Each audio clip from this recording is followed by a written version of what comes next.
जोर से। मेरा बिलीव है कि आज सेकंड डे आप खुदाबंद की स्पिरिट से, उसकी आत्मा से आप भर के वापस जाओगे। जो कुछ भी आपके साथ जुड़ा हुआ है और वो चेंज होना चाहिए, अगर आप इन वर्ड्स को रिसीव करते हैं वो चेंज होगा। इन जीसस नेम आमीन। चाहते बरकत आपकी होगी।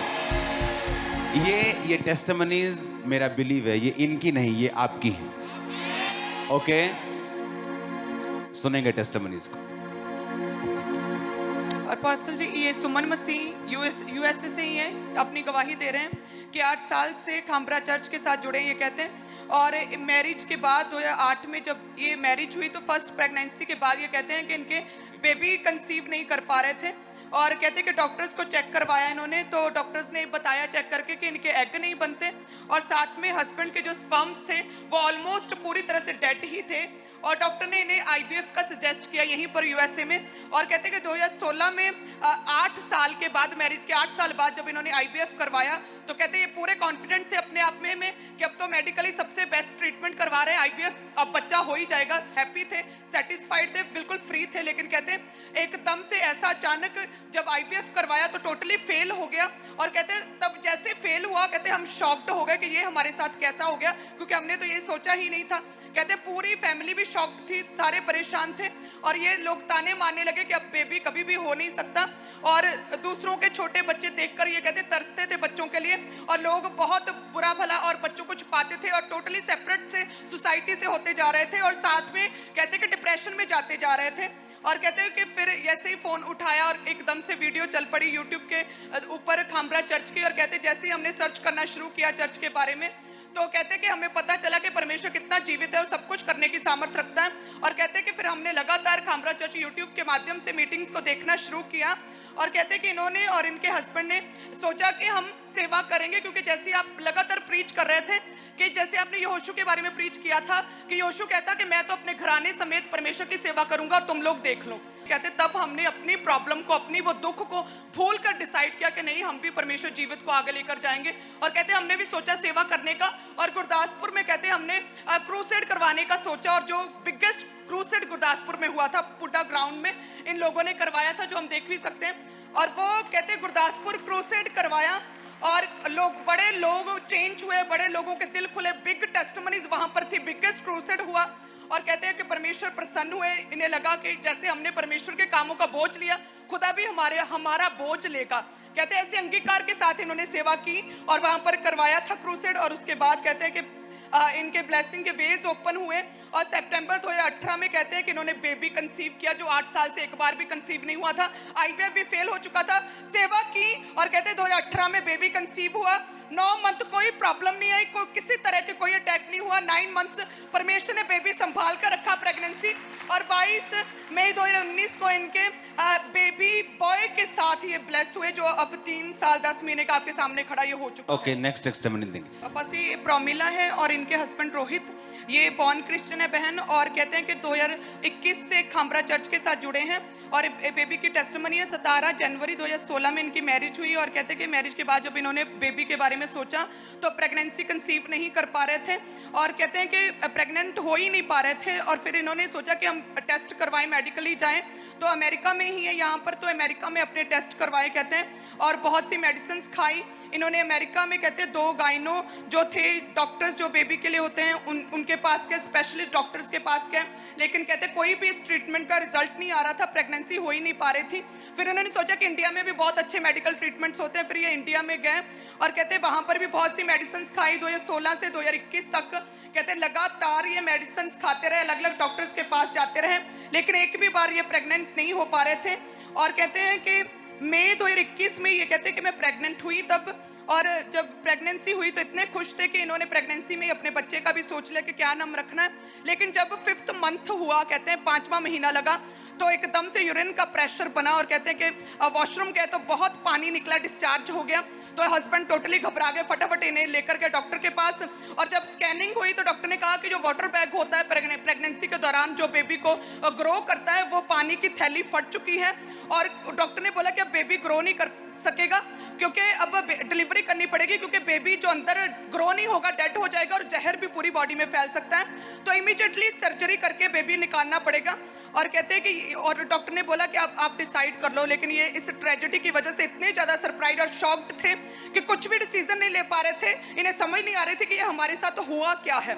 और कहते हैं कि फिर डॉक्टर ने बोला कि जल्दी बताओ क्या करना है। तो फिर ये भाई ने बोला कि मैं अपने बेबी को ऐसा करो, निकाल कर आप मशीनों में रख लो और ताकि मशीनों के द्वारा वो ग्रो होता रहे। लेकिन वो भी डॉक्टर्स ने बोला कि वो भी 28 वीक्स का जब बच्चा हो जाता है पेट में, तभी हम उसे जो है मशीनों में रखकर ग्रो कर सकते हैं। लेकिन आपका बच्चा सिर्फ 5 महीने की प्रेगनेंसी का है, सिर्फ 21 हफ्ते का है। सो इसलिए ये आपको मशीनों में नहीं रख सकते और आप डिलीवरी करके बेबी निकालना ही पड़ेगा।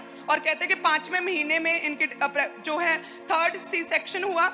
और कहते हैं कि बेबी निकाला तो बच्चे जो थे 2 बच्चे थे जुड़वा, और वो भी बेबी बॉय थे, दोनों लड़के थे। और जब निकाले पेट से तो दोनों मरे हुए थे। और कहते हैं कि ये बहुत दुखी हो गए। और ये बहन कहते हैं कि पूरी तरह से मेंटली अपसेट हो गए, क्योंकि बहुत इफेक्ट पड़ा इनकी ब्रेन के ऊपर, इनके दिमाग पे ऊपर। और ये कहते हैं कि ये बहन अपनी सुध बुध पूरी तरह से खो चुके थे।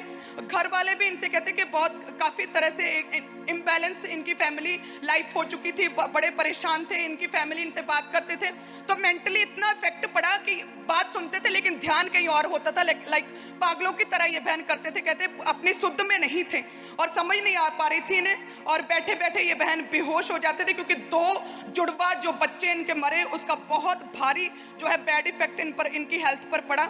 और इन्होंने अपने बच्चों के जो नाम सोचे थे तो कहते कि डिप्रेशन की वजह से, मेंटल इफेक्ट की वजह से अपने रूम के विंडो से उन मरे हुए दोनों जुड़वा बच्चों के नाम ले लेकर चीखे मारते थे, आवाजें देते थे अपने बच्चों को। इस तरह से क्रिटिकल कंडीशन इस बहन की होती जा रही थी। और इन्होंने बहुत सी मेडिसिन लगातार साथ में इनके हस्बैंड करवाते रहे, खाते रहे। ये कहते हैं कि हम इंडिया में भी आए, इंडिया में 4 स्पेशलिस्ट डॉक्टर्स को दिखाया, मुंबई में, गुरदासपुर में, लुधियाना में भी। और कहते हैं अमेरिका में भी 2 स्पेशलिस्ट डॉक्टर्स ऐसे हर जगह से दिखाया, हर तरह की मेडिसिन खाई, आयुर्वेदिक एलोपैथिक मेडिसिन भी खाई। लेकिन कहते हैं कि बेबी कंसीव ही नहीं हो पा रहा था और बहुत निराश थे, अपसेट थे, टोटली डिप्रेशन में थे। और तब ये बहन कहते हैं अचानक ही अपना फोन उठाया, ऐसे देख रहे थे और अचानक ही वीडियो चली। वो वीडियो थी खामबरा चर्च की, हालेलुया। और उस वीडियो में कहते हैं मैंने देखा कि लेडीज अपनी टेस्टिमनीज दे रही हैं कि उनके 15-15, 20-20 साल के बाद बच्चे हुए। कहती मैं देख के वीडियो इतनी हैरान हो गई कि ये कैसे होगा। कहते मेरे लुई कंडे खड़े हो गए, मैं टोटली सरप्राइज्ड थी। और कहते कि फिर उस वीडियो को मैंने आगे सर्च किया कि कहाँ की है, तो अंकुर नूरुल्लाह मिनिस्ट्री के बारे में पता चला। और लगातार कहते कि मैंने उस मिनिस्ट्री को फॉलो करना शुरू किया, हर थर्सडे संडे की मीटिंग को फॉलो करना शुरू किया। और कहते कि मैंने 23 जून 2019 की जो प्रार्थना आपने की थी। अब ध्यान से आप सुनना। आपने लिखा कि आपके शुक्राणु डेड थे, आपके एग्स बनने बंद हो गए थे। आपकी जो वाइफ है, जब बेबी डेड हुए तो ये खिड़की से बाहर आवाज लगाती थी डेड बेबीज को। हाँ जी। और डिप्रेशन में थी टोटल। बिल्कुल। IVF फेल हुआ, जबकि तुम्हारी फैमिली को शायद ये बात मालूम नहीं, शायद कुछ ऐसा है, ऐसा कोई।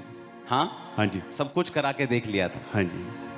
ओके, जब तुमने वीडियोस देखी और तुम फॉलो करने लगे, हाँ जी। और तुम किस दिन इंडिया आए, किस तारीख को? ਆਪਾਂ ਦਸੰਬਰ 8 ਨੂੰ, ਦਸੰਬਰ 8 2021 ਨੂੰ ਆਪਾਂ ਇੰਡੀਆ ਸੀਗੇ। ਹਾਂਜੀ। ਆਪਾਂ और कब मिले मुझसे? ਜਨਵਰੀ 6 ਤਰੀਕ ਨੂੰ 2020 ਦਸੰਬਰ ਨੂੰ ਅਸੀਂ ਉੱਥੇ ਸੀਗੇ ਕ੍ਰਿਸਮਸ ਤੇ। ਹਾਂਜੀ 6 जनवरी 2022 ਨੂੰ ਮਿਲੇ, ਸਾਡੀ ਮੁਲਾਕਾਤ ਹੋਈ ਉੱਥੇ। 21 को तुम आए थे। हाँ जी। और तुम्हें कितने दिन लग गए मिलने में? 10-15 दिन के बाद बारी आई? ਨਹੀਂ 30 ਦਿਨ ਦਾ ਵੀਜ਼ਾ ਸੀਗਾ ਇੰਡੀਆ ਦਾ ਸਾਡੇ ਕੋਲ। ਅੱਛਾ। ਲਾਸਟ ਜਿੱਦਣ ਸੀਗਾ ਸਾਡਾ ਦਿਨ, ਮੈਂ ਉਸ ਦਿਨ ਕਿਹਾ ਕਿ ਅੱਜ ਸਾਡਾ ਲਾਸਟ ਹੈ, ਅੱਜ ਉਸ ਤੋਂ ਬਾਅਦ ਅਸੀਂ ਚੱਲ ਜਾਣਾ, ਸਾਡੀ ਫਲਾਈਟ ਹੈ 2 ਦਿਨ ਬਾਅਦ। 8 ਤਰੀਕ ਨੂੰ ਸਾਡੀ ਵਾਪਸੀ ਸੀਗੀ। ओके, मैं आपको 6 में मिला। हाँ जी। मेरे को मैसेज मिला कि एक बंदा 30 दिन हो गए उसको। हाँ जी। तो वो लास्ट दिन है उसका, मिलना चाहता। तब आप मुझे ऑफिस में 6 जनवरी 2022 में मिले। जी। ओके, अब मैं आपको स्टोरी बताता हूं। पिछले 1 साल से मैं आपको एक मैसेज दे रहा हूं कि परमेश्वर ने आप लोगों को सेवकाई के लिए चुना है। हमें यह लगता है कि पास्टर्स जो हैं वो सेवा के लिए चुने गए हैं, और जो बिलीवर्स हैं वो पास्टर्स को तंग करने के लिए चुने गए। आज हाल ये हो चुका है चर्चिस का कि बिलीवर्स जो हैं वो पास्टर्स के लिए सिरदर्द बन चुके हैं, और वो आपको बताते नहीं है, वो बात अलग है। मैं आपको प्रूफ कर दूंगा आज कि जब आप सेवा में पैर रखेंगे, आपका वंश जो है खुदाबंद के हाथों में होगा। अब प्रॉब्लम कहां पे है? मैं आपको पिछले 1 साल से मैसेज दे रहा हूं कि परमेश्वर कहता है जो मुझे सर्व करेंगे मैं उनका आदर भी करूंगा। जब परमेश्वर आदर करेगा तो वो $100-200 की ट्रॉफी नहीं देगा आपको, वो आदर ऐसे करेगा जैसे इन लोगों का हुआ है। कैसे? मैं आपको बताता हूं। यहोशू कहता तुम चुन लो तुम किसकी सेवा करोगे। किसको कहा? Thousands and lakhs of millions of people. उसने 70 प्रधानों को बुला के नहीं बोला कि भाई साहब तुम 70 प्रधान हो, तुम चुन लो किसकी सेवा करोगे, मैं अपने घराने समेत यहोवा की सेवा करूंगा। उसने कहा पब्लिकली, उसने बोला तुम चुन लो, तुम लाखों लोग चुन लो किसकी सेवा करोगे, पर मैं तो अपने परमेश्वर की सेवा करूंगा। इसका मतलब जो सेवा थी वो सबके लिए थी। और जब यीशु मसीह ने 500 लोगों के बीच में जब पहाड़ पे चढ़े, जीवित स्वर्ग में चले गए, तो यीशु मसीह ने कहा जाओ और सब जातियों को क्या करो। किसको बुला? 12 चेलों को, 500 पीपल, उनमें बिलीवर्स थे, प्रेरित थे, पास्टर्स होंगे, इवेंजलिस्ट होंगे, लेडीज होंगी, मजदूर होंगे, काम करने वाले लोग होंगे, मछुआरे होंगे, उन सबको कहा जाओ और सुसमाचार सुनाओ। क्यों? उसका रीजन मैं आपको बताता हूं। जब परमेश्वर आपको अपने पास बुलाता है तो वो इस विजन और इस आई से, इस सोच से बुलाता है, इस थिंकिंग से बुलाता है कि वो आपके बाद उस ब्लेसिंग को जो वो आपको देना चाहता है, आपकी जनरेशंस तक वो चलेंगी, आपकी जनरेशंस तक। उसने सिर्फ आपको नहीं बुलाया, उसने आपकी जनरेशंस को अपने पास बुलाया। ओके? अब पॉइंट कहां मिस हुआ? आप चर्च में देख लो, लोग दुखी हैं आज चर्च में भी।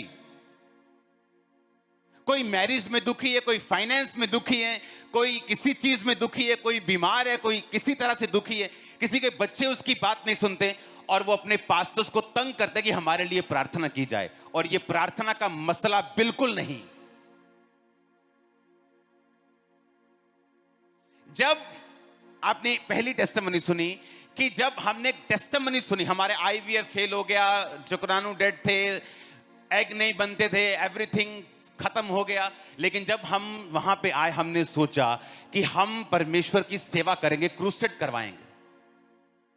क्रूसेड करवाने के बाद ये प्रेग्नेंट थी बहन और ये बेबी आपके सामने है। सुनो मेरी बात सुनो।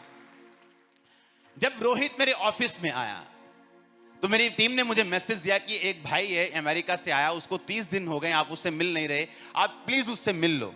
तो मेरे को कभी नहीं होता कि 30 दिन से कोई आया तो मैं उससे मिलूं। मैं अंदर देखता हूं खुदा मुझे क्या कह रहे हैं, मुझे मिलना है, मुझे नहीं मिलना, मुझे कोई प्रेशर नहीं, कोई कहां से आया, किधर से आया, कोई ऊपर है, कोई नीचे है, कोई अमीर है, कोई गरीब है। तो मुझे स्पिरिट ने कहा कि मिलना है, तो मैंने कहा बुलाओ। ये लास्ट डे था इसका। जब ये अंदर आया तो इसने कहा कि मेरे पास बेबी नहीं, लेकिन मैं बेबी के बारे में मैंने सोचना बंद कर दिया। मैं ये चाहता हूं कि मैं अपने पैसों से मिनिस्ट्री को सपोर्ट करूं। और मैं आपको बताना चाहता हूं, मेरी जो चर्च बन रही है ना, $4 मिलियन का सिर्फ एसी लगा है वहां पे। तो कोई 500, 1000, $10,000 से कोई इंप्रेस नहीं कर सकता उस चर्च को। ये नहीं बोलता कि हमने बहुत हेल्प की, क्योंकि वो खर्चा इतना बिग है। एसी की बात कर रहा हूं, जस्ट एसी $4 मिलियन, 25-30 करोड़ का एसी लगा वहां। लेकिन जब एक व्यक्ति बात करता है ना अपने मुंह से, मैं सेवा करना चाहता हूं, मैं सपोर्ट करना, हमें मालूम हो जाता है कि इस बंदे का दिल जो है ना परमेश्वर के लिए खुला है। चाहे वो $5 हो, चाहे वो $5 लाख हो, लेकिन बंदे की हैसियत के हिसाब से जब वो बोलता है हमें मालूम होता है कि इसका दिल सेवा के लिए ओपन हो चुका है। और जब ये बोल रहा था मैंने कहा ये, और मैं भी जब कोई बोलता है ना मैं सेवा करूंगा, मैं अपनी लाइफ प्रभु को दूंगा। बहुत सी फैमिलीज जिनके बच्चे आके बोलते हैं पापा हमने चर्च में आके सेवा करनी, हम अपनी लाइफ चर्च को देना चाहते, फॉरेन में भी। तो वहां पे मेरे पास 400 लोगों का स्टाफ है। तो एक बढ़ जाने से मेरे को कोई फर्क नहीं पड़ेगा, लेकिन उनका हार्ट मालूम होता है क्या है, उनकी हार्ट डिजायर, उनका दिल, उनकी थिंकिंग जो है वो क्या है। जब ये बात कर रहा था ऑफिस में तो मैं इंप्रेस हो रहा था इस चीज से कि इसका दिल सेवा के लिए खुला है। चाहे वो $5 हो, चाहे वो $20,000 हो, ये बात अलग है, ये आपकी हैसियत के हिसाब से होता है। परमेश्वर अमाउंट नहीं देखता। हालेलुया। और जब ये बात कर रहा था मैंने कहा अब ये राइट ट्रैक पे चल पड़ा है जो मैं कह रहा हूं। तुम 6 जनवरी को मुझसे मिले ऑफिस में, कितनी देर बाद तुम्हारी वाइफ प्रेग्नेंट थी? फरवरी 6 तरीक ਨੂੰ ਸਾਨੂੰ पता लगा कि वाइफ प्रेग्नेंट है। फरवरी 6 उसी साल की? हाँ जी, हाँ जी। मतलब जब तुम वापिस आए, हाँ जी। 6 जनवरी मिले, 6 फरवरी को चेक किया, हाँ जी। वाइफ प्रेग्नेंट थी। हाँ जी। वाइफ को दो तो। मम्मा कैसे हो बेबी की मम्मा? हाँ मैंने सुना है बेबी उठाता बहुत है रात को। बेबी दिखाओ कैमरामैन भाई, ये बेबी देखो, हेवन से आया है कि नहीं लगता? हाँ। और मुझे श्योर था कि जो व्यक्ति अपने आप को, अपने फाइनेंस, अपनी बॉडी, अपने परिवार को सेवा के लिए ओपन कर देता है, सेवा डायरेक्ट जुड़ी हुई है आपके वंश के साथ, आपको मालूम होना चाहिए। जो कुंवारी लड़कियां हैं आपके फ्यूचर बेस्ट हस्बैंड के साथ, जो लड़के हैं बेस्ट वाइफ्स के साथ, जो बिजनेसमैन है बेस्ट फाइनेंस के साथ, परमेश्वर ने आपके लिए बेस्ट सोचा हुआ है, लेकिन वो निकलेगा सेवा करने से, ऐसे नहीं निकलेगा। पर आज मुझे दुख के साथ कहना पड़ता है, आज चर्च बिलीवर्स अपने पास्टर्स के लिए सिरदर्द हैं, हेल्प नहीं है, सिरदर्द हैं पर में पास्टर्स के लिए। ऐसे बिलीवर्स पास्टर्स को आगे बोलते हैं आपने प्रभु भोज पहले क्यों दे दिया? मैं तो अभी एंटर नहीं किया था, ऐसे लोग बताते हैं मेरे को यहां। और मैं हैरान हूं, अच्छा ऐसे लोग भी हैं आपकी चर्च में जो फ्रंट सीट्स ढूंढते हैं, जो ट्रबल पैदा करते हैं हर वक्त, जबकि उनको चाहिए क्या? आप चर्च के दरवाजे पे इसलिए आए हो कि आप इस चर्च को जहां आप जाते हो सेवा कर सको, ना कि सिरदर्द दे सको। आपने चर्च को सिरदर्द दी है, इसलिए आपके घरों में सिरदर्द है आज,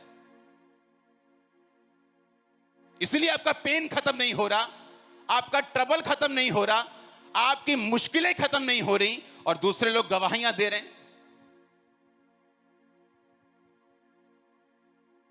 कोई चर्च परफेक्ट नहीं है, क्योंकि जिस दिन आप चर्च में आए थे उस दिन चर्च परफेक्ट नहीं थी। उस दिन चर्च परफेक्ट होगी भी, होती भी तो जिस दिन आप आए थे ना उस दिन खत्म होगी परफेक्शन। तो ये सोच के आओ जिस दिन मैं इस चर्च में आया उस दिन परफेक्शन खत्म होगी, क्योंकि मैं इम्परफेक्ट हूं, ऐसा सोचो। लेकिन जीसस ने कहा बी परफेक्ट। तुम परफेक्ट बन सकते हो, सिद्ध बन सकते हो, क्योंकि तुम्हारा पिता सिद्ध है। तुम नहीं कह सकते इंसान गलतियों का पुतला है, तो मैं 1-2 गलतियां रोज करूंगा, 1-2 व्यभिचार रोज करूंगा। तुम जीसस के जैसा बन सकते हो। आमीन। क्योंकि जब परमेश्वर ने कलीसिया को चुना तो उसका मकसद था क्या? पौलुस को परमेश्वर ने कहा ये सारे इलाके में सुसमाचार देना है। ओके पौलुस, लेकिन मैं ये चाहता हूं तू यहूदियों में प्रचार ना करे। हाँ अरे प्रभु, मैं तो यहूदियों में पला बड़ा हूं, बेस्ट कॉलेज यहूदियों का मैंने अटेंड किया है, यहूदियों में मेरा स्थान है। अगर मैं यहूदियों में प्रीच करूंगा तो मेरी बात को बड़े ध्यान से समझेंगे। अगर इस देश का प्रेसिडेंट आके प्रीच करे आप आंखें खोल के सुनेंगे।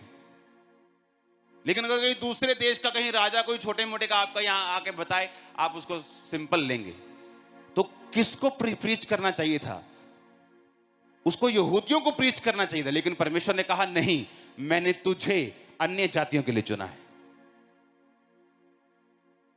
और जब तू जाएगा, और बाइबल कहती जिन जिन कलीसियाओं ने पौलुस की हेल्प की है मिशनरी यात्राओं को पूरा करने के लिए, पौलुस ने कहा अब मेरा परमेश्वर तुम्हारी हर घटी को महिमा सहित मसीह यीशु में पूरा करेगा।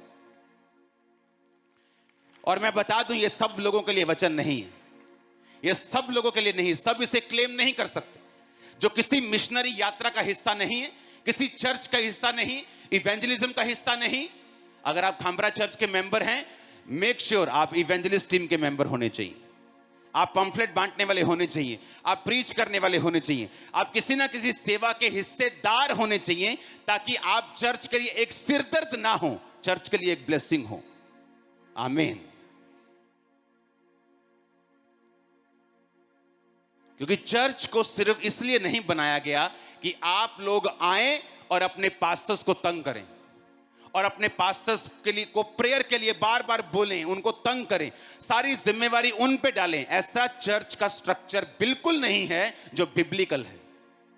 बिब्लिकल स्ट्रक्चर है कि परमेश्वर आपके मेंटर से बात करेगा, उसको दर्शन दिखाएगा, उसको दर्शन समझाएगा, उसके बाद वो अपने दर्शन को फॉलो करेगा और जो लोग परमेश्वर ने उसे दिए हैं वो उसको सपोर्ट करेंगे, प्रेयर से, फास्टिंग से, फाइनेंस से, हर एक तरह से, ताकत से, गिफ्ट से। कोई कैमरामैन है, कोई सिंगर है, ताकि वो दर्शन जो परमेश्वर ने उसको दिया है वो पूरा हो सके।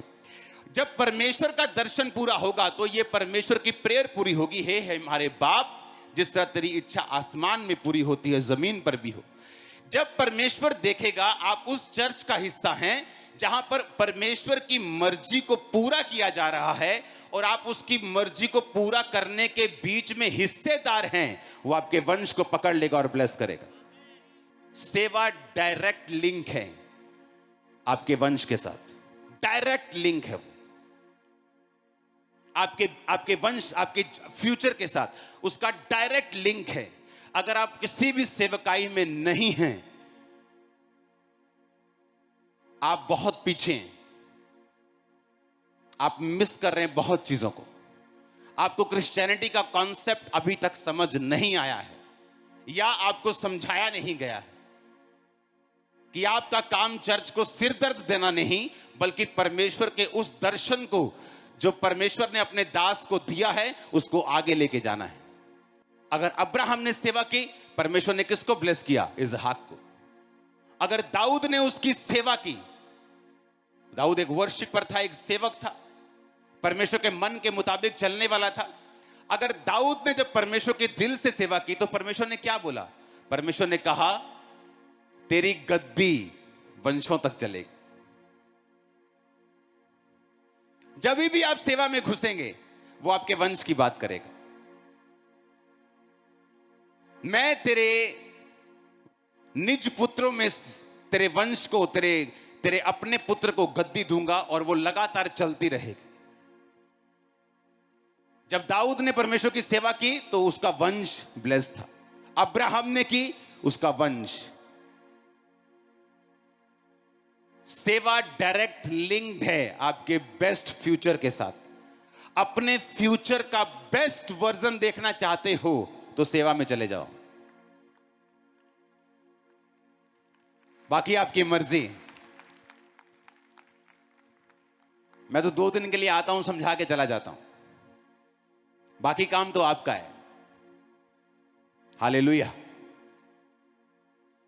अपनी लाइफ का बेस्ट वर्जन देखना चाहते हो, अगर 100 टाइम फ्रूट देखना चाहते हो,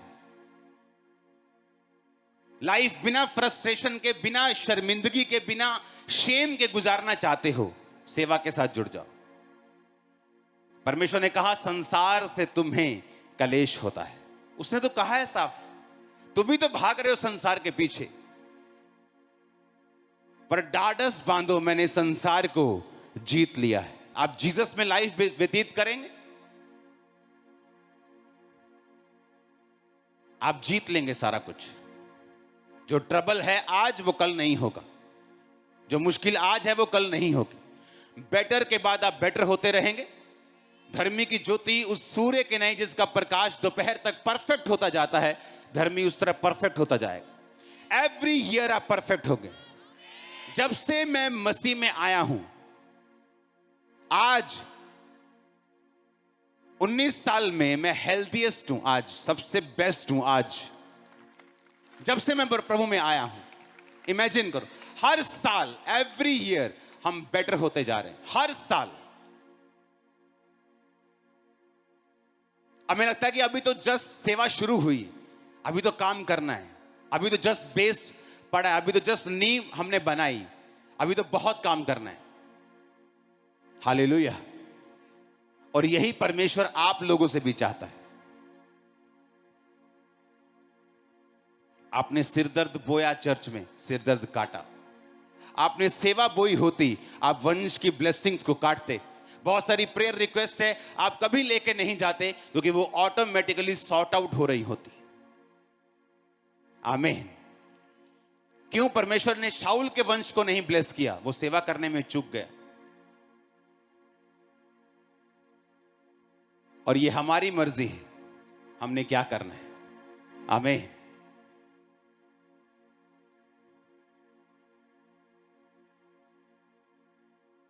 अलीशा जिसके पास लाखों करोड़ों वैल्यू के चीजें पड़ी रहती थी लेकिन वो उन्हें लेता नहीं था, लेकिन एक औरत जो उसको देखती थी और बोलती थी कि जब ये आएगा तो मैं इसके लिए एक कमरा बनाऊंगी, एक दीवट रखूंगी, एक मेज रखूंगी। वो कमरे दीवट से वो प्रभावित नहीं था, पैसों से, उसके हार्ट से वो प्रभावित, उसकी सेवा करने के दिल से वो प्रभावित था। और उसने कहा जब नेक्स्ट टाइम मैं आऊंगा तो बेबी तेरे पास होगा। सेवा करेगी तो बरकत को पाएगी। सेवा डायरेक्ट जुड़ी है वंश के साथ, फ्यूचर के साथ, सीड के साथ, बीज के साथ, आपके फाइनेंस के साथ। जो चीज आप परमेश्वर के लिए यूज करेंगे वो कभी नाश नहीं होगी। वो बिजनेस है, आपने खुदा के लिए यूज किया, परमेश्वर बचा के रखेगा। वो सेहत है, वो बचा के रखेगा। परिवार है, बचा के रखेगा। जो कुछ आप परमेश्वर की सेवा के लिए सौंप रहे हैं उसकी प्रोटेक्शन की जिम्मेवारी परमेश्वर की है। हालेलुया। मेरा बिलीव है कि आप लोग कल के वर्ड को सुनेंगे और दिल से, रूह से वर्शिप करेंगे। मेरा बिलीव है कि आप आज के वर्ड को सुनेंगे और आप खुदाबंद की सेवा में जाएंगे, क्योंकि आपको आपके पास्टर्स को तंग करने के लिए नहीं चुना गया, आपको चुना गया उनके साथ खड़े होकर सेवा करने के लिए। आमीन। और जैसे आप डिसीजन लेते हैं, आपकी लाइफ की कुछ प्रॉब्लम्स ऐसी हैं, आप 40 की बजाय 4000 फास्ट रख लो, नहीं खत्म होंगे जब तक आप अपनी पवित्रताई को सेट नहीं करेंगे। मैं प्रीच करूंगा, खुदा को बोलूंगा वो आपको टच करे और वो आपको छुएगा भी और हील भी करेगा और डिलीवर भी करेगा। कि लोगों को लगता है कि क्योंकि मैं सबको टच नहीं कर पाऊंगा, थाउजेंड्स लोगों को, लोग कहता है कि 20 लोगों को टच किया, मुझे नहीं किया, मेरी गवाही नहीं बनेगी। तो डोंट वरी, आज मैं आपको टच नहीं करूंगा। आज खुदावंद डायरेक्ट आपको छुएंगे भी और हील भी करेंगे, डिलीवर भी करेंगे। ये फैसला आज आपको करके जाना है। एक हस्बैंड एंड वाइफ लड़ाई और झगड़े में और सारा दिन तू मैं चिक चिक पिक पिक चलता रहेगा जब तक दोनों सेवा में नहीं आएंगे। जब आप दोनों सेवा में होंगे ये चीजें इग्नोर हो जाएंगी ऑटोमेटिकली, क्योंकि सेवा जो है वो आपको प्रोटेक्ट करती है।